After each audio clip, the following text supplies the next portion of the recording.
Hello, bonjour et bienvenue à tous dans l'épisode numéro 309 du podcast Agent Actuel Matei. Très heureux de vous retrouver pour votre émission du jeudi. À mes côtés cette semaine, il y a Grégory Richard. Grégory, bonjour. Salut Alain, bonjour à tous. Grégory, nous sommes tout seuls cette semaine et donc pas en vidéo d'ailleurs, je tiens à le préciser, ne cherchez pas la vidéo cette semaine sur YouTube, enfin vous aurez une image fixe et du son, mais pas d'image de nous, Camille est en semaine de repos et on le salue bien évidemment. Grégory, que va-t-il se passer en 5e semaine? C'est l'heure de la preview et on a de la preview avec de la NFL qui est de retour à Londres. On va parler de tout ça et de tous les autres matchs, bien sûr, l'émission du jeudi qui vous est présentée par Unibet. Tous les paris en ligne sur la NFL, c'est sur Unibet. N'hésitez pas à aller y faire un tour, d'autant que cette année on peut regarder les matchs en streaming quand on parie sur Unibet, donc n'hésitez pas à y aller. L'affiche de la semaine, les pronos et les meilleures cotes, c'est parti pour une nouvelle preview. Retour à Londres, Grégory est dans un nouveau stade puisqu'on prend la direction de Tottenham ce dimanche pour l'affiche entre les Oakland Raiders, 2 victoires, 2 défaites et les Chicago Bears, 3 victoires, 1 défaite. C'est notre affiche de la semaine parce que oui, quand la NFL est à Londres, notre affiche de la semaine c'est quand même ce que peut voir le public européen. Les Raiders viennent pour la 3e fois en tant qu'équipe qui reçoit à Londres, les Bears eux viennent pour la 2e fois, la dernière fois c'était en 2011. La grande histoire de ce match évidemment Grégory, ce sont les retrouvailles entre Khalil Mack et les Raiders. On rappelle qu'il a été envoyé à Chicago parce que Oakland ne voulait pas lui donner un gros contrat en début de saison dernière, c'était en 2018. Il a 4 sacs et demi en 4 matchs. Est-ce que tu penses qu'on va le voir partout ce dimanche? C'est possible. On rappelle, pour compléter ton anecdote, que les Raiders ont encore un premier tour lors de la prochaine draft grâce à l'échange de Khalil Mack. C'est dire comment ils ont vidé le portefeuille en tout cas, comment les Bears ont vidé leur portefeuille pour espérer récupérer le pass rusher pro bowler. Oui, en l'occurrence, alors, il peut y avoir de l'action. C'est un match-up en tout cas où je suis très curieux de voir ce que ça peut donner. Parce que, en l'occurrence, il y a une ligne offensive d'Oakland sur laquelle on était assez inquiet. On savait pas trop sur quel pied danser. On se disait qu'avec l'arrivée de Tom Cable, avec les ajouts un peu incertains, je pense à Colton Miller, notamment sa saison rookie l'année passée qui était assez difficile. On s'attendait à une saison peut-être un peu plus compliquée pour les Raiders, notamment sur le pass pro. Manifestement, c'est pas ce qui saute aux yeux. Je crois qu'ils ont concédé que 8 sacs depuis le début de la saison en 4 matchs. C'est ça, ils sont 8e en NFL sur cette stat, 8 sacs autorisés. Donc voilà, et puis ils n'ont pas joué que des mauvais pass rush. Alors certes, il y a eu Denver où on sait qu'il y a une petite problématique à ce niveau-là, mais voilà, ils ont joué Minnesota. Enfin, ils ont joué quand même, mine de rien, des défenses assez agressives. Et ça a quand même globalement tenu la route. Alors c'est vrai que là, Mac, tu l'as dit, il va quand même avoir une grosse revanche à prendre malgré tout, parce que voilà, même s'il a obtenu son gros contrat, je pense que cette fait brader entre guillemets de cette manière-là par Oakland avec ce qu'il avait apporté à la franchise, ça a pu lui rester en travers de la gorge. Mais en tout cas, oui, je pense que ça va être un gros match-up à surveiller. Et même s'il n'y a pas forcément de sac, je ne doute pas du fait que Derek Carr sera pas mal mis sous pression ce dimanche. C'est vrai qu'on parle donc de Khalil Mack, il y a la vengeance, etc. Et c'est pas que un gimmick, c'est pas que pour vendre ce match, c'est une vraie opposition clé. Tu l'as dit, Oakland n'a autorisé que 8 sacs. Les Bears, eux, en ont 17 cette saison. Ils sont 3e en NFL sur cette statistique. Ils sont derrière les Panthers et les Patriots, si je dis pas de bêtises. Donc c'est une vraie opposition clé de ce match. Ça va être vraiment intéressant. On va voir vraiment ce que Derek Carr peut faire. On va dire qu'il a l'avantage de connaître le terrain, du coup, parce que cette équipe d'Oakland, on l'a dit, a joué régulièrement à Londres, et on sait que pour le coup, c'est pas anodin, parce qu'ils ont souvent des problèmes avec la pelouse. S'il pleut, c'est une pelouse naturelle qui s'arrache un peu de partout, et les Américains n'ont pas toujours l'habitude de ça. Donc on peut dire que c'est un petit avantage Oakland là-dessus, mais ça va être une vraie opposition clé de cette rencontre. Du côté de la défense, pour rester là-dessus, on parlait de Khalil Mack, il y a aussi la défense au sol des Bears. Ils sont 3e contre la course, 61,5 yards seulement autorisés à leurs adversaires en moyenne. Donc là, il y a aussi un énorme défi pour Josh Jacobs. On parlait de Derek Carr au poste de quarterback, mais Josh Jacobs fait un bon début de saison en tant que rookie. Là, il y a quand même un mur en face. Ouais, tu l'as dit, parce que c'est sûr que sur les principaux match-ups où on attendait justement Chicago Là aussi, c'est pareil. Je prenais les adversaires de la O-line d'Oakland. Si on regarde plus précisément du côté de Chicago, ils ont quand même joué Denver avec notamment la doublette Freeman-Lindsay qui est quand même assez performante depuis le début de la saison. Ils ont croisé la semaine dernière Minnesota où ils ont bien maintenu sous pression Dalvin Cook au point de rendre l'attaque des Vikings inoffensive. Donc très clairement, là-dessus, quand on voit que Josh Jacobs a un peu plus d'impact que le jeu aérien des Raiders depuis le début de la saison, c'est sûr qu'on peut, dans la même lignée que la rencontre de la semaine passée face à Minnesota, se dire que une fois qu'on arrive à contenir le jeu au sol des Raiders, est-ce qu'après, avec les solutions assez réduites qu'a Derek Carr au niveau du jeu aérien, même si tu le citais par exemple mardi, il y a Waller le tight end ou encore Tyrell Williams qui fait un bon début de campagne, mine de rien, ça peut se compliquer, et avec le nombre de joueurs capables de faire des interceptions, faut pas oublier que Kyle Fuller a pas fait une énorme prestation la semaine dernière contre Stefon Diggs, il sera également, lui, je pense, assez revanchard. Donc, ce sera clairement un match-up à identifier, ce run-stop des Bears contre Jeff Jacobs et le jeu au sol des Raiders. Tu l'as dit, Derek Carr n'a pas beaucoup d'options et tu as cité Darren Waller, je voulais en parler. Est-ce que attaquer les Bears avec le tight end, c'est une option pour faire craquer un peu cette défense? Est-ce que c'est potentiellement un des points faibles? Ou même pas, parce que c'est équipé de partout. Oui, c'est un peu équipé de partout. Non seulement ils ont les safety, mais à mon sens, je trouve qu'ils ont les linebackers qui sont capables de couvrir. Alors j'ai un doute, Roquan Smith sera là? Pour l'instant, c'est très flou. On rappelle, pour ceux qui n'ont pas suivi, Roquan Smith était absent du dernier match, excusé pour motif personnel. Certains médias US rapportaient qu'apparemment il n'était pas lui-même. Alors vous interprétez ce que vous voulez là-dedans ces derniers temps. Voilà, donc c'est tout ce qu'on sait. Il a été vu vers le centre d'entraînement, si je dis pas de bêtises, mercredi. Mais ça reste une inconnue. Ça me rappelle Everson Griffin l'année dernière, ton histoire là. C'est un peu ça, ouais. On se demande un petit peu ce qui lui arrive. Pour l'instant, il communique pas. Voilà, mais en tout cas, il y a des linebackers pour terminer ce que je disais, voilà, qui peuvent couvrir, et même un joueur comme Trevathan, par exemple, est suffisamment athlétique pour, on va dire, couper les trajectoires sur la couverture. Donc, c'est pas forcément le match-up, je trouve, qui est le plus intéressant en attaque pour Oakland, si tant est qu'il y ait des match-ups qui soient favorables à l'attaque d'Oakland par rapport à la défense des Bears.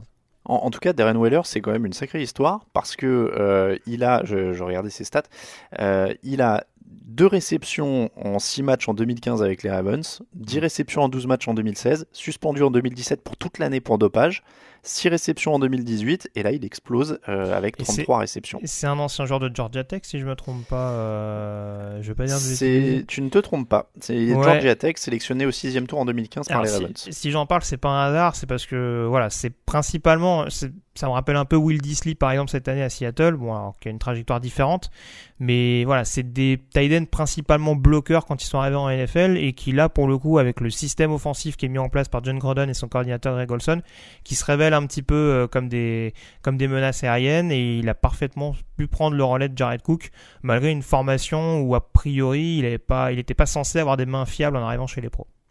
La défense des Raiders n'a arraché que 3 ballons cette année. Ils en ont donné 4, donc ça fait une différence de -1. Ils concèdent 385 yards par match. Ils encaissent 25,5 points par match. Mais est-ce que les Bears vont réussir à en profiter? Est-ce que les Bears vont réussir à marquer assez de points? Parce que les Bears n'ont pas un gros jeu au sol cette année. Ils sont dans le dernier tiers de la ligue et ils sont 30e sur les yards gagnés cette saison, 273,5 yards par match. Est-ce que, alors on rappelle, Mitchell Trubisky a priori ne devrait pas jouer, puisqu'il est blessé depuis le dernier match, même s'il devrait revenir assez vite. Donc on devrait avoir Chase Daniel en tant que quarterback comme quarterback de Chicago pour ce match à Londres. Est-ce que les Bears peuvent mettre assez de points, même si leur défense verrouille Derek Carr et Josh Jacobs et compagnie? C'est un peu mon interrogation, parce que alors c'est vrai qu'on a été alors moi le premier, c'est vrai que j'étais très pessimiste sur les chances d'Oakland de vraiment bien figurer cette saison, mais on se rend compte que mine de rien, ils prennent pas non plus, alors peut-être hormis la copie face à Minnesota notamment, bon alors ils ont joué Kansas City, mais ça s'est plutôt joué sur un quart-temps. On va dire que sur l'ensemble d'un match, c'est pas non plus une équipe qui prend un wagon de yards, quoi. C'est pas les Dolphins ou bon là je prends des cas un petit peu extrêmes, mais en tout cas défensivement c'est un peu plus solide. On voit un peu plus de choses, on perçoit un peu plus d'initiative, on dira, de la part du coordinateur Paul Gunter par rapport à ce qu'on pouvait voir l'année dernière. Moi la clé, je vais pas être très original, la clé, et t'en as parlé, ça me paraît également être le jeu au sol. D'autant plus, et je pense que tu allais insister là-dessus, on va quand même avoir un absent de marque au niveau du deuxième rideau des Raiders. Et en effet, face à ce backfield offensif de comité du côté de Chicago et face à un David Montgomery qui a été assez bien contenu, mine de rien, contre Minnesota, je pense que celui qui va avoir l'ascendant pourrait ou favoriser la victoire des Bears, ou en tout cas donner une chance sérieuse à l'attaque d'Oakland de rester dedans jusqu'au bout. Je ne vais pas insister outre mesure sur l'absence de Vontaze Burfict. On va juste dire qu'il est absent pour le moment et qu'on n'a pas eu le résultat de l'appel de sa suspension. Juste un mot pour les Raiders. On sait ce que sont les Bears aujourd'hui, même s'ils ont un jeu au sol moins performant que l'année dernière, mais on sait ce que sont les Bears avec une grosse défense, une attaque un peu plus poussive. Pour ceux qui vont aller à Londres ce week-end, ils doivent s'attendre à quoi, voir quoi? Est-ce qu'on sait ce que sont les Raiders d'un autre côté? Il y a un coureur avec de l'avenir qui est Josh Jacobs, il y a un quarterback qui est correct qui est Derek Carr, un tight end qui sort un peu du lot maintenant. Quels autres secteurs semblent en voie de solidification, si je peux dire ça comme ça? Est-ce que cette reconstruction, elle a un sens? Qu'est-ce qu'on va voir à Londres pour ceux qui y vont? Écoute, je trouve que c'est pas une surprise vu le head coach. Après, je m'avance pas plus que ça parce qu'en effet, je vois des matchs, mais j'ai pas forcément une idée claire et précise sur l'identité de chaque franchise. J'ai quand même l'impression que c'est une équipe avec beaucoup plus de caractère. Et ça, c'est pas anodin venant d'un coach comme John Gruden. Il y a et même j'en parlais déjà cette envie, on dira à l'instar. Alors c'est sûr que quand on prend la saison dernière où Oakland était un petit peu en mode tanking, elle a joué un peu paillasson et à dire allez-y, de toute façon on s'en fout, on attend notre tour de draft. Là cette année, forcément, je pense que quand on est fan des Raiders, on sent déjà un côté un peu plus incisif, et ça s'est ressenti d'ailleurs du côté d'Indianapolis où aussi bien en attaque qu'en défense, ils ont été propres du début à la fin. Donc voilà, et je pense que c'est un petit peu symbolisé par cette ligne défensive où sans énorme playmaker à l'heure actuelle, ils arrivent quand même à faire leur trou. On a un rookie Clelin Ferrell qui s'intègre bien à l'équipe, un Benson Mayowa également qui, quand on fait appel à lui, répond présent. Sur le milieu de la ligne, PJ Hall également qui commence à avoir pas mal de snaps. Donc c'est cette rotation, on dira, sur la ligne défensive et cette émergence de jeunes talents couplés à cette expérience de joueurs sortis un peu de nulle part. Mayowa, c'est plus un joueur de rotation que vraiment un titulaire. Mais voilà, c'est ce côté caractère, envie de se battre jusqu'au bout, qui je pense peut être intéressant, surtout contre Chicago, dont ça a toujours été le leitmotiv, et contre une ligne offensive, je ne sais pas si tu allais en parler, une ligne offensive que je trouve quand même un peu sur courant alternatif depuis le début de la saison, en tout cas par rapport à ce qu'on pouvait voir dans les standards de 2018. Et ce sera donc un match passionnant, vous le voyez, entre une équipe de Chicago qui est quand même prétendante aux playoffs assez clairement dans la NFC et une équipe d'Oakland qui est donc en reconstruction. Attention, Grégory, la stat, gros enjeu. Les 9 dernières équipes qui ont gagné un match à l'international se sont qualifiées pour les playoffs la même saison. Les 9 dernières. Mais tu sais, t'étais taquin, mais pour le coup, on a souvent eu des purges en affiche à Londres. On a 2 équipes qui n'ont pas de bilan négatif. C'est ça. Là, on a une belle affiche. Non, mais encore une fois, on peut vraiment le souligner et se faire plaisir. C'est une belle affiche. Et encore une fois, donc les 9 dernières équipes qui ont gagné à l'international, alors c'est Londres plus Mexico, se sont qualifiées pour les playoffs la même année. Donc autant dire que c'est une occasion en or pour les Raiders. S'ils gagnent là, c'est la voie des playoffs. Pronostic, Greg? En plus, je l'ai changé juste avant l'émission, donc j'étais optimiste pour Oakland. Après, c'est vrai que c'est un peu la même chose que pour le Chicago-Minnesota. J'ai peur que Josh Jacobs soit quand même assez bien contenu et que la défense à elle seule. Ça, c'est ce qui m'inquiète un peu. Je suis pas sûr que les fans londoniens soient gavés en termes de points. Ah non, à mon avis, on sera peut-être aux alentours d'un 17-14, mais j'irai plutôt en faveur des Bears en l'occurrence. Moi, je vais rester sur les Bears aussi. Je pense qu'ils n'ont pas une grosse marge avec leur attaque cette année, mais la défense est assez forte pour normalement remporter celui-là. Ça fera donc Bears pour tout le monde. On passe au pronostic. It's time, baby! Make it special tonight! Make tonight special! It's our night, and it's our division. It's our time to go win it. We're gonna start fast and finish strong. Yes, sir. Here we go. Work on 3. 1, 2, 3. Work!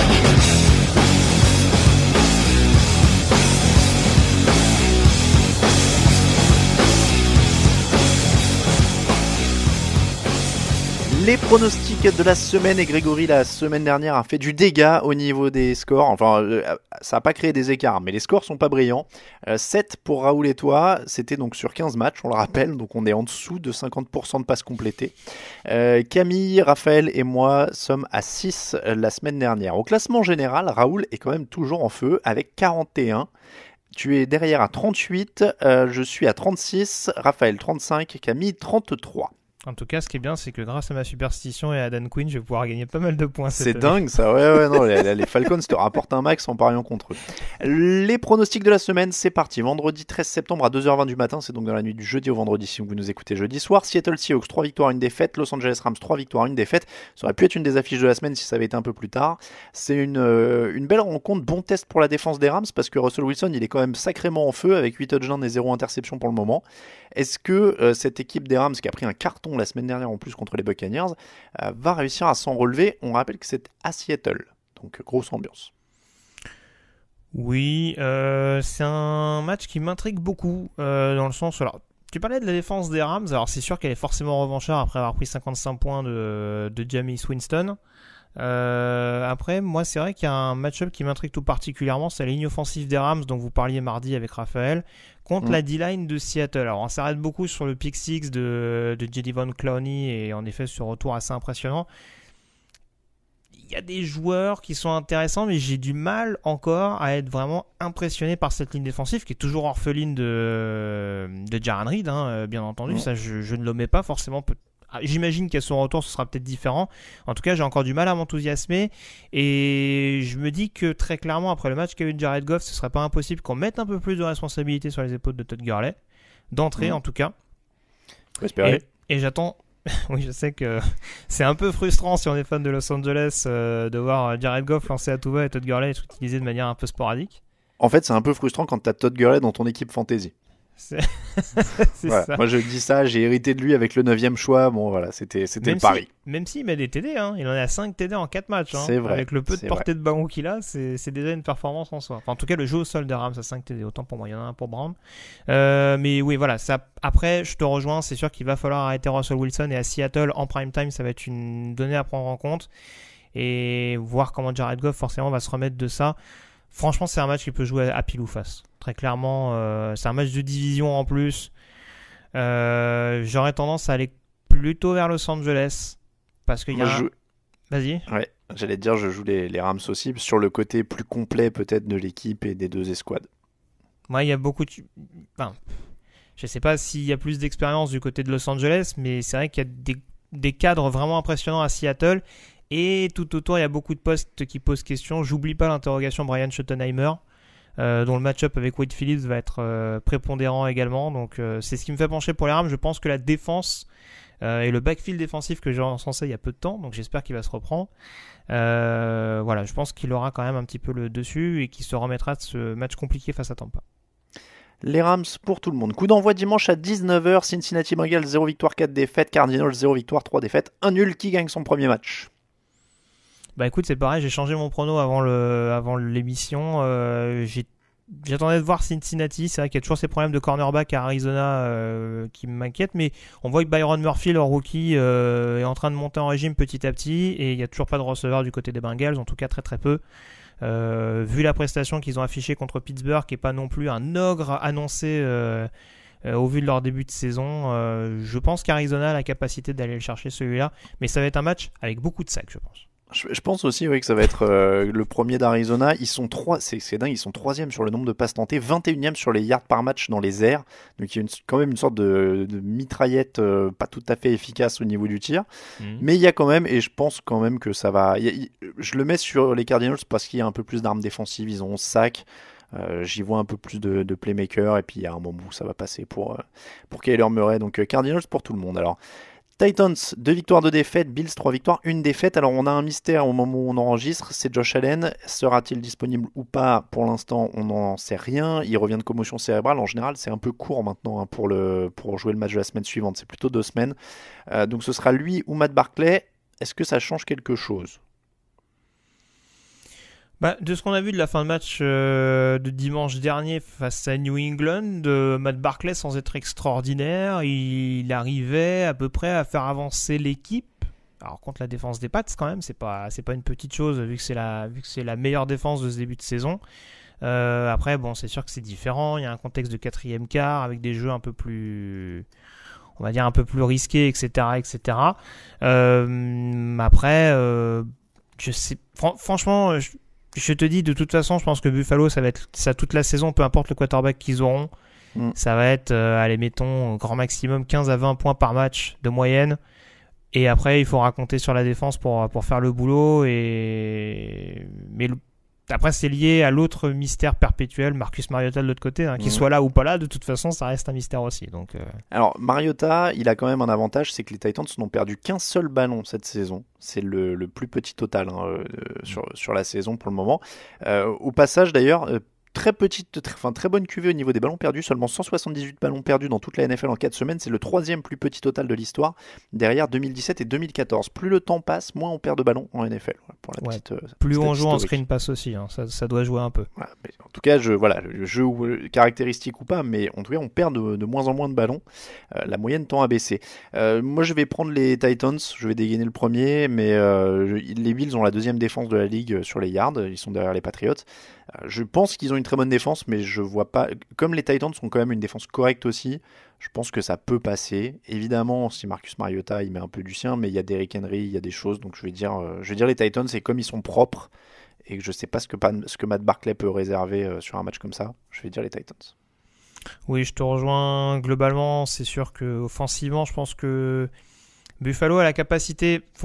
Généralement, Dean Pease a un run-stop assez efficace du côté de Tennessee depuis son arrivée. Et après, avec les cornerbacks assez polyvalents et athlétiques qu'ils ont, je pense qu'ils sont capables de faire déjouer les quelques cibles qu'aura Barkley à sa disposition. Donc ça va être un match défensif également, je pense. Mais j'irai quand même plutôt vers Tennessee. Raiders 2 victoires, 2 défaites. Bears 3 victoires, 1 défaite. On a tous les deux dit les Bears. On est d'accord ? On a tous les deux dit les Bears, ouais. Saints, 3 victoires, 1 défaite. Buccaneers, 2 victoires, 2 défaites. Celui-là est intéressant. Tampa sort d'un énorme match offensif contre les Rams. Les Saints sortent d'un énorme match défensif contre les Cowboys. Est-ce que tu es plutôt attaque des Buccaneers ou défense des Saints ? Faut se rappeler que l'année dernière, Tampa Bay, dans la belle période de Fitzpatrick, avait gagné à New Orleans malgré la bonne saison derrière des Saints. Donc c'est souvent une équipe qui la réussit pas trop. Il me semble qu'ils ont gagné 3 des 4 derniers matchs face à New Orleans. Maintenant, c'est vrai que le run-stop de New Orleans continue de m'impressionner. Et bon, après, c'est toujours la même problématique. À partir du moment où tu arrives à contenir Peyton Barber et Ronald Jones, je pense que Jameis Winston va nous faire du Jameis Winston, c'est-à-dire un jeu risqué où ça peut être une passe de 70 yards pour Mike Evans, comme ça peut être une interception grossière. Et bon, on sait que je peux être assez critique généralement sur la défense contre la passe de New Orleans. Mais bon, ils ont quand même des joueurs capables de provoquer des turnovers aussi. Donc c'est ce qui m'amène à pencher quand même un peu plus vers la Nouvelle-Orléans. Et même si Bridgewater, en effet, ne me rassure pas à 100%, je vois pas la défense le freiner jusqu'au bout.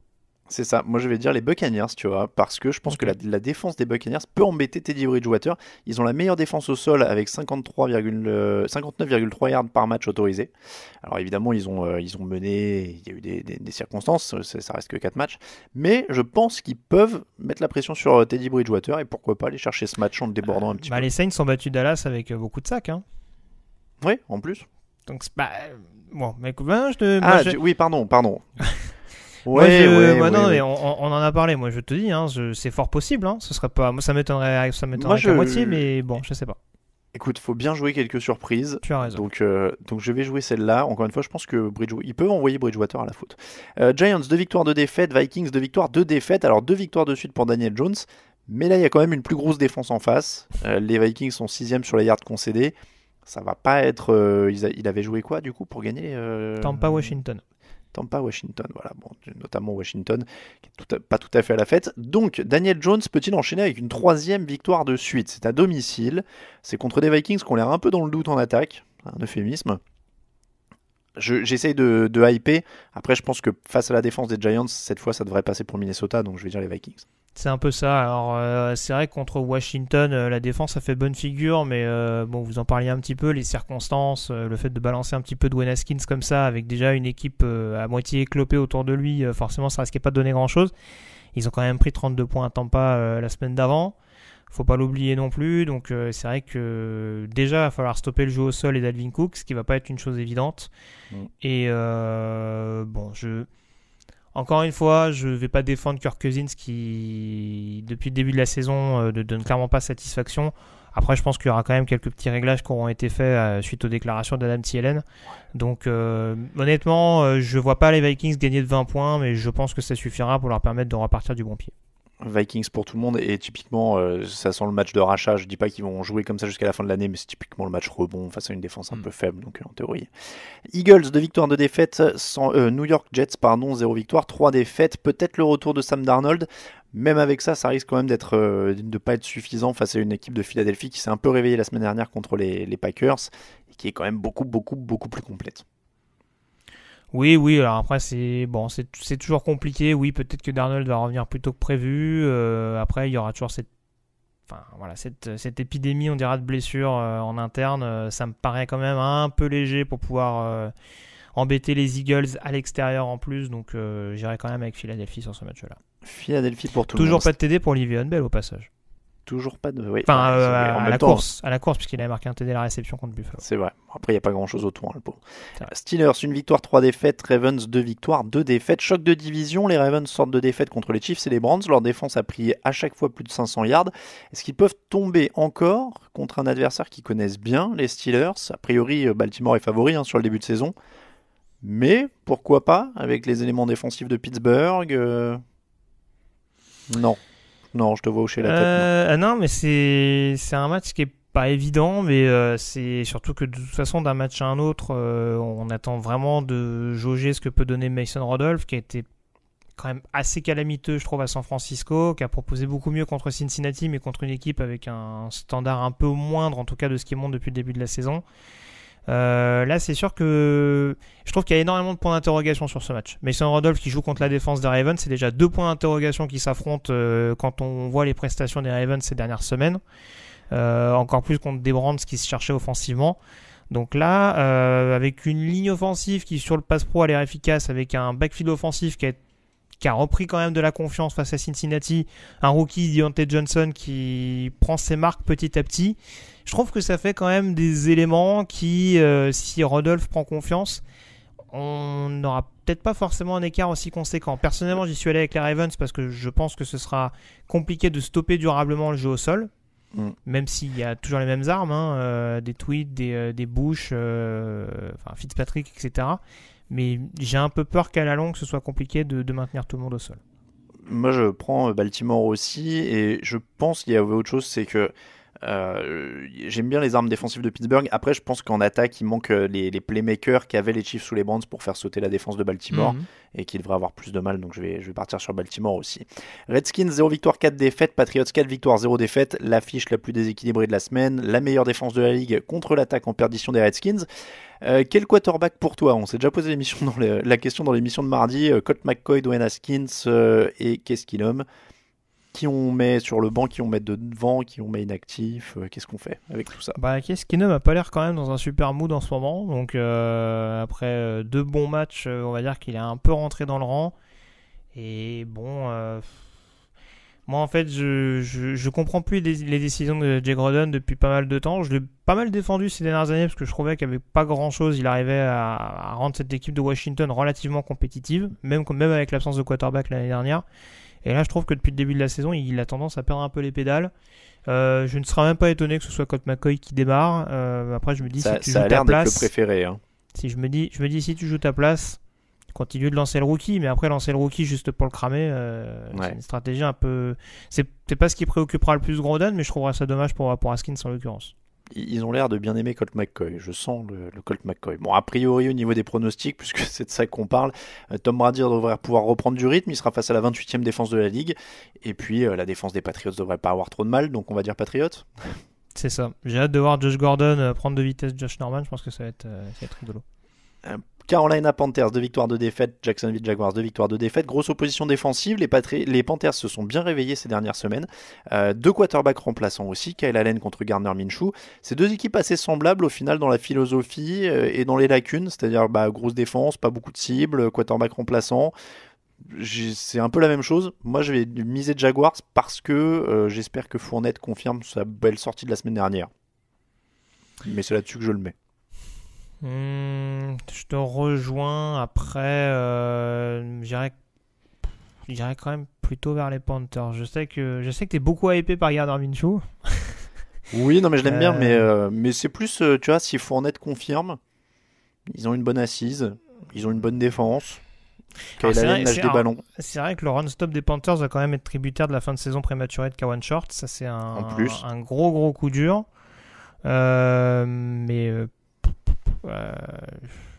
Il est quand même dur à pronostiquer ce match-là. Là, pareil, je pense que ça peut aller d'un côté comme de l'autre.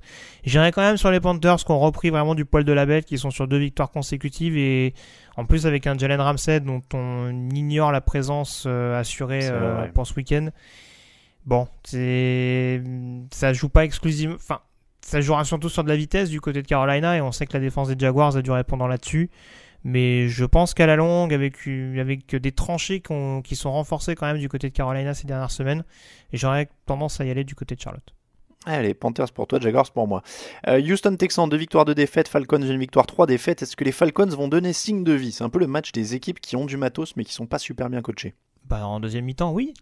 En fait, je pense qu'ils ont tellement été traumatisés par le Super Bowl 51 que maintenant ils ne jouent que les deuxièmes mi-temps. Oui, ça peut être une option. Ça peut être une théorie, mais plus sérieusement, c'est un match où, d'un point de vue de talent, je pense que ça se vaut.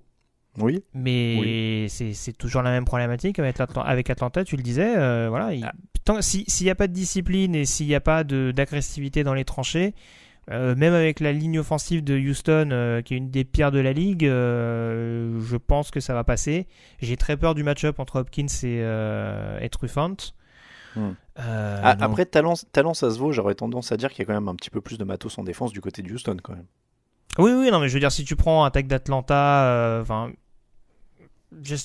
je trouve qu'il y a quand même plus de menaces offensives du côté d'Atlanta et plus de menaces défensives du côté de Houston. C'est en ça que je trouve que globalement, si tu prends le roster, il n'y a peut-être pas 8 victoires d'écart, mais en tout cas, Houston, tout ne me rassure pas, mais en tout cas, et j'en ai déjà parlé, il y a beaucoup de matchs qui se jouent à très peu de points d'écart. Donc de toute façon, ils sont habitués à jouer des matchs assez accrochés depuis le début de la saison, ce qui n'est pas le cas d'Atlanta, qui, à part Philadelphie, globalement, est hors du coup assez rapidement. Donc je trouve que Houston montre beaucoup plus de choses depuis le début de la saison et je suis pas sûr qu'ils auront besoin d'une ligne offensive énormissime pour venir à bout d'Atlanta et c'est pour ça que je dirais pour les Texans. Et là, il n'y a même pas de superstition mise à part parce que de ce que je vois depuis le début de la saison des Falcons, je suis encore plus inquiet que ce que je pouvais être au départ. Eh bien, Texans x2. Alors, coup d'envoi dimanche à 22h05. Los Angeles Chargers, 2 victoires, 2 défaites. Broncos, 0 victoire, 4 défaites. Les Broncos sont aussi en perdition. Ils n'ont toujours pas volé un seul ballon. À ce niveau-là, les Chargers peuvent aider, en théorie. Mais il y a quand même largement de la place pour les Chargers, normalement, dans ce match. Avec le retour de Melvin Gordon, a priori. Un Keenan Allen qui performe. Enfin, voilà. Moi, je donne Chargers. Ça me semble évident. Oui, je pense aussi. Après, il faut se méfier de ce genre de match. On sait que l'année dernière, ils avaient été piégés à domicile justement par les Broncos. Après, c'est sûr que tu as la fin de saison de Bradley Chubb qui arrange pas sur un pass rush qui était déjà pas extraordinaire. Mais bon, des infirmeries pleines, il y en a aussi une du côté de Los Angeles. Je pense qu'il va y avoir un match-up sympa entre Keenan Allen et Chris Harris notamment à surveiller. Et encore une fois, moi, je sais pas si aujourd'hui, si je suis fan des Broncos, je suis plus rassuré que ça. En attendant, je les trouve pas infamants depuis le début de la saison. Non, et puis c'est match de division, c'est les Chargers et tout ça. Mais s'il faut pronostiquer, je prends les Chargers. C'est ça. Ils ont manqué leur début contre Oakland. Après, les 3 autres matchs, ils ont quand même dedans pendant très longtemps. Et je serais pas étonné qu'ils titillent les Chargers pendant longtemps. Après, oui, je te rejoins. Si je suis la logique et le pronostic qui permet de ne pas perdre un point sur les adversaires directs, j'aurais tendance à aller vers les Chargers. Dimanche à 22h25, Cowboys 3 victoires, 1 défaite, Packers 3 victoires, 1 défaite. Grosse affiche de la NFC, ça sent les playoffs. Les deux équipes sortent d'une défaite, les deux attaques ont des choses à prouver. Qu'est-ce qui t'inquiète le plus ? Alors, est-ce que ça t'inquiète, je vais commencer plutôt comme ça, que les Packers aient autant de mal à mettre en place cette attaque avec Aaron Rodgers ? Alors, je sais qu'il y a de l'apprentissage, c'est une nouvelle attaque, etc. Mais j'ai pas l'impression que tous les quarterbacks peinent autant quand il y a une nouvelle attaque. Surtout les très bons quarterbacks. C'était quoi ta question ? Est-ce que ça m'inquiète, c'est ça ? Est-ce que ça t'inquiète, cet apprentissage très long maintenant des Packers ? Oui, il y a un moment quand même où il va falloir regarder la montre en se demandant quand est-ce que ça va se mettre en place, parce que mine de rien, alors bon, je trouve qu'on s'enflamme un peu sur certaines équipes de la NFC Nord, mais il y a quand même une division qui est assez ouverte, assez homogène. Donc, le bilan est là en tout cas. Oui, bien sûr. au niveau des confrontations directes, va pas falloir se louper en l'occurrence. Mais oui, non, j'ai un peu de mal à comprendre également comment ça peut prendre autant de temps et surtout comment ça peut être aussi vacillant même au niveau des périodes d'un même match. C'est-à-dire qu'il y a un moment où l'attaque aérienne va être capable de prendre feu avec notamment Davante Adams. Qui est reparti sur des bons standards. D'autres moments où ça va être Aaron Jones qui sera capable éventuellement de trouver les brèches et les espaces pour aller marquer les touchdowns. Donc c'est vrai que c'est... Encore une fois, on peut y voir une forme de complémentarité, une forme de diversité, on dira, dans le play call. Après, ce serait bien de voir ça sur 4 cartons d'une même rencontre et pas sur certaines périodes ici et là où bah tiens, à un moment donné, sur telle série, ça va être le jeu au sol. Tiens, peut-être du coup, Aaron Rodgers, il a enchaîné 4 passes de suite. C'est ce qui est un peu intriguant. Et en l'occurrence, pour revenir au match de dimanche, contre une défense contre celle de Dallas, qui, on l'a dit, contre New Orleans, a clairement pas démérité. C'est pas à cause d'eux, en tout cas, que Dallas perd le match. Ça va être un sérieux test de nouveau pour Green Bay, qu'on a eu quelques-uns en défense cette année. Mais il y a test dans tous les sens, parce qu'il y a quand même test aussi pour l'attaque de Dallas face à la défense de Green Bay, qui n'a pas démérité depuis le début de la saison. Ceci étant dit, donc encore une fois, avec des profils à peu près similaires dans la dynamique, je vais y aller sur Green Bay, parce que je vais rester fidèle à ma théorie du meilleur quarterback quand tout est à peu près synonyme, à peu près similaire. Donc je vais dire Green Bay, mais match très incertain. Il me faut un nom. J'ai rarement souvenir d'avoir vu Ezekiel Elliott enchaîner plusieurs mauvais matchs de suite. C'est vrai. Dak Prescott, je trouve, reste sur 2 sorties assez quelconques également. Il y a une excellente ligne offensive, comme souvent du côté de Dallas. Je pense qu'il y a possibilité, alors peut-être pas de repartir sur la moyenne de 30 points qu'affichaient les Cowboys sur les 3 premières semaines, mais là, pour le coup, je pense qu'il y aura des points. Il y a une défense, et tu l'as bien souligné, du côté de Green Bay qui voudra une revanche. Mais je pense que Dallas a quand même la possibilité de mettre peut-être, mettons 24 points pour réussir à s'imposer dans ce match-là. Donc Dallas pour toi, Green Bay pour moi. Il pourrait se passer des choses au niveau des écarts cette semaine. Il y a quand même quelques petites différences. Coup d'envoi dans la nuit de dimanche à lundi, 2h20 du matin, c'est le prime time. Chiefs 4 victoires, 0 défaites. Colts 2 victoires, 2 défaites. Les inarrêtables Chiefs contre les Colts. Jacoby Brissett risque d'avoir d'autant plus de mal à suivre que la défense d'Indianapolis montre des signes de faiblesse. Alors il y a l'absence de Darius Leonard, évidemment.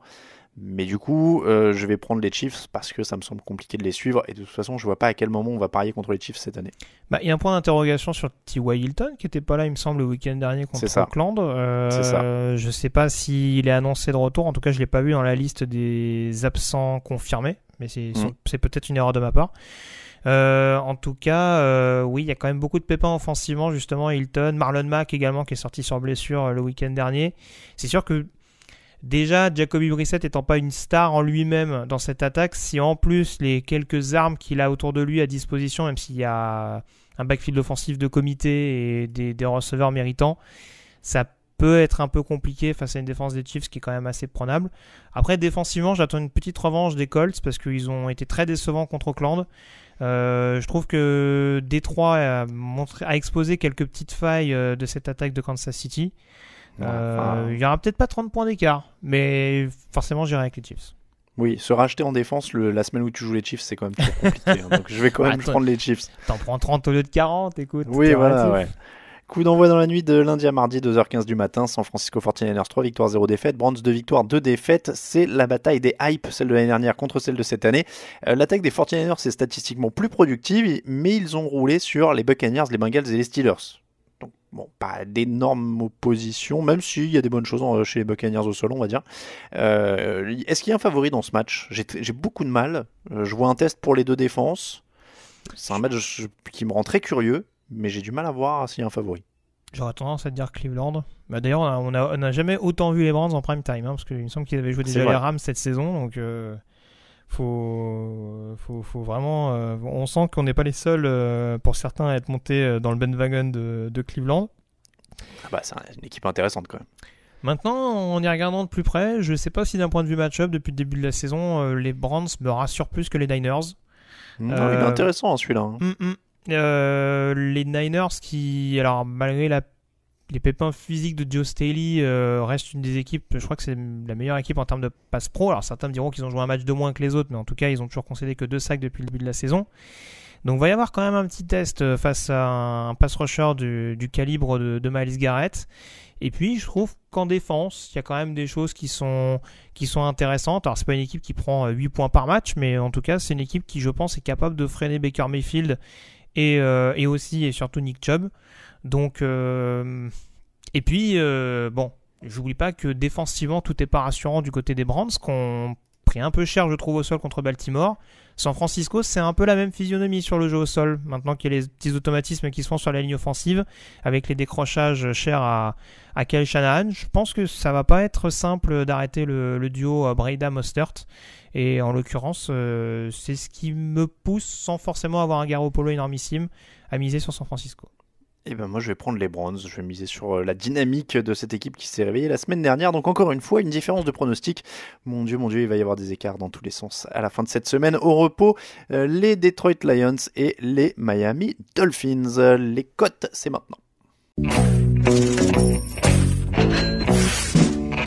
Les meilleures cotes de la semaine, c'est avec notre partenaire Unibet. Grégory, je te laisse choisir la première et elle a un air londonien. Tout à fait. J'en ai parlé un petit peu tout à l'heure dans la présentation. C'est sûr que les Bears apparaissent un peu plus favoris de par leur défense. Maintenant, très clairement, c'est un match sur terrain neutre où, alors, Auckland officiellement jouera à domicile, mais bon, ça, on sait qu'à Londres, ça veut tout et rien dire.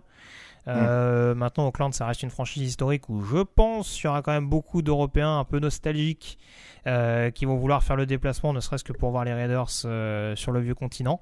Clairement, ils auront le plus de monde. Ouais. Voilà. Et puis, malgré tout, il y a quand même un petit point d'interrogation, je trouve. C'est Derek Carr qui a eu quelques petits passages à vide, mais qui a eu également des très très bonnes périodes. Donc, je pense que contre Chicago, s'il prend feu, ce serait pas étonnant de voir les Raiders s'imposer. Donc, une cote à 2,70, j'irais plutôt là-dessus. C'est la cote audacieuse de la semaine, 2-7 pour les Raiders à Londres. Tu l'as dit, c'est l'équipe qui reçoit le plus souvent à Londres ces derniers temps, donc ils seront presque à domicile, ils auront le plus de supporters, ça peut être la grosse cote de la semaine. Je vais prendre les Packers à 2,30, je l'ai dit, je les vois battre les Cowboys, et ils ont la meilleure cote dans cette opposition, donc quand vous avez une équipe que vous avez pronostiquée qui en plus a la meilleure cote, autant y aller, les Packers à 2,30. Et notre code bonus, Greg, alors il y en avait pas mal qui sont bonnes, on va en reparler dans le YOLO. On est parti sur les Browns à 2,40 dans un match incertain. Là encore, match incertain et bonne cote. Donc 2,40 pour les Browns. Browns, Raiders et Packers, ça nous donne un combiné. 5 € misés, 74,52 € de gain potentiel. Le YOLO, je l'ai dit, il y a plein de bonnes cotes cette semaine. C'est-à-dire les Raiders à 2,7 dans un match en terrain neutre avec une équipe en face qui n'a pas trop d'attaque. Les Packers, on l'a dit, à 2,30 dans un match incertain face aux Cowboys. Les Browns à 2,40 dans un match face aux 49ers. Derrière, vous avez, alors je l'ai mis dans le YOLO, les Jaguars sont à 2,30 contre les Panthers. Quand on voit que les Panthers sont à 1,45, là pour le coup, autant miser sur les Jaguars dans un match où c'est un peu pile ou face quand même. C'est sûr. Les Cardinals, alors là, je sais même pas si c'est un peu plus audacieux d'ailleurs, les Cardinals sont à 2,25. C'est la plus grosse cote des deux ? Oui, les Bengals sont à 1,48. Ah bah tu vois, donc, Arizona... Bah voilà, donc la première de Kyler Murray qu'on a dit possible dans cette rencontre, pour le coup ça vaut son petit truc. Et puis les Buccaneers sont à 2,20 contre les Saints. Alors évidemment le nom Saints en face fait peur, mais pas de Drew Brees, une équipe potentiellement en feu. Ça fait quand même une possibilité. Et puis devant, oui, tu le dis bien, devant pour les Bucks à New Orleans, ça m'apparaît même pas forcément une énorme cote. Hein. Non mais je veux dire, relativement par rapport aux précédentes que tu as annoncées, on pourrait dire que les Saints sont favoris, mais les Saints sont à 1,50, les Bucks à 2,20, donc c'est assez accroché quand même. Mais disons que ça fait un beau combiné. Je l'ai pas mis dedans, mais les Bills sont outsiders à 2,20. Donc c'est pareil, ça aurait pu être une belle cote qui se joue. Si vous êtes vraiment très joueur, il y a les Broncos qui sont à 2,85 parce que tu semblais voir une possibilité, donc je te la donne. Si on est très joueur, les Redskins si on est très joueur, les Redskins, attends, je l'avais vu tout à l'heure, je l'ai pas sous les yeux. Je vois les Jets à 4,90 déjà. Et au moment où je te parle, les Redskins n'y sont pas. Tu vois, c'est qu'ils sont pas considérés suffisamment. T'as une cote sur Atlanta ? Je vais pas tous te les faire. Hein, sur Atlanta, ils sont à 2,60. Ok. C'est voilà. C'est un peu plus compliqué, j'ai envie de dire. C'est un peu plus touchy, mais sur une NFL où les écarts sont très resserrés, sait-on jamais. J'ai un peu moins confiance. Le YOLO, donc Raiders, Packers, Browns, et vous rajoutez Cardinals, Jaguars, Buccaneers, ça fait 5 € misés, 932,75 € de gain potentiel. Si vous voulez vraiment être foufou, vous mettez 10 balles dessus, ça fait 1865,50 €. Ça fait un très beau mois de salaire. Ouais. 1865,50 €. Voilà, mais puis on va pas reprendre nos comparaisons de l'an dernier. Ça vous achète un quart de mètre carré à Paris, selon l'arrondissement. Donc il va falloir mettre peut-être un peu plus et avoir énormément de chance. Là, c'est pire que le loto. Voilà donc pour l'épisode numéro 308 du podcast Jean Actu. On vous rappelle que l'émission vous est présentée par Unibet, votre détour pour les paris en ligne sur la NFL. Vous avez plein de liens sur le site, n'hésitez pas à y aller. On met aussi les bons plans sur Twitter et Instagram tout au long de la semaine. N'hésitez pas à utiliser les liens sur le site et sur Twitter. Et puis n'hésitez pas à vous inscrire parce que vous pouvez regarder les matchs en streaming quand vous êtes inscrit sur Unibet et que vous pariez sur les matchs. Donc n'hésitez pas à aller y faire un tour. Merci beaucoup Grégory. Toujours un plaisir. On remercie tous ceux qui nous soutiennent sur Tipeee aussi. N'hésitez pas à les rejoindre. Pour nous suivre sur les réseaux sociaux, Twitter @TDActu, Facebook @TDActu, Instagram @TouchdownActu. Pour les comptes perso sur les réseaux sociaux, Twitter, Grégory c'est @YeloRadiosa, moi-même c'est @Alain Mattei. Suivez bien les réseaux sociaux. On sera à Londres ce week-end et on va essayer de poster pas mal de trucs. Et puis pour le reste, l'actu de la NFL, c'est sur tdactu.com. Merci encore Grégory. Toujours un plaisir. J'imagine qu'il y aura des cookies du côté de... Il y aura énormément de cookies, évidemment. J'ai découvert sur le site de la marque aujourd'hui que tu pouvais les congeler. Donc, inutile de dire que je vais en ramener un paquet. Très bien. J'ai peut-être des commandes à te faire aussi. Je vais prendre un deuxième sac à... Pardon ? Pas de cookies, mais j'ai peut-être des commandes à te faire. Je vais réfléchir. Ouais. Je vais peut-être prendre un deuxième sac à dos rien que pour ça. Je vais revenir avec une valise à main juste pour les cookies.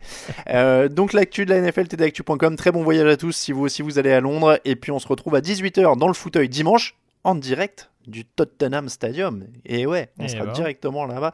On va espérer que la connexion tienne bien parce que j'ai pas testé. Donc j'ai rien voulu dire. Voilà, si ça marche, tout va bien. Et sinon, on verra bien. Merci beaucoup à tous. On se retrouve donc jeudi dans le fauteuil à 18h. Très bonne fin de semaine. Ciao, ciao.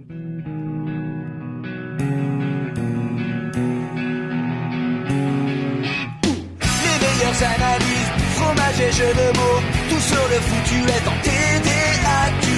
Le mardi, le jeudi, tailgate au risotto, les meilleures recettes en TDActu. Fumble pour JJ Watt, Bismuth pour Marshall Lynch, Rocas Global Beckham, Tom Brady quarterback, calé sur le fauteuil, option Madame Irma, à la fin on compte les points et on finit en requin.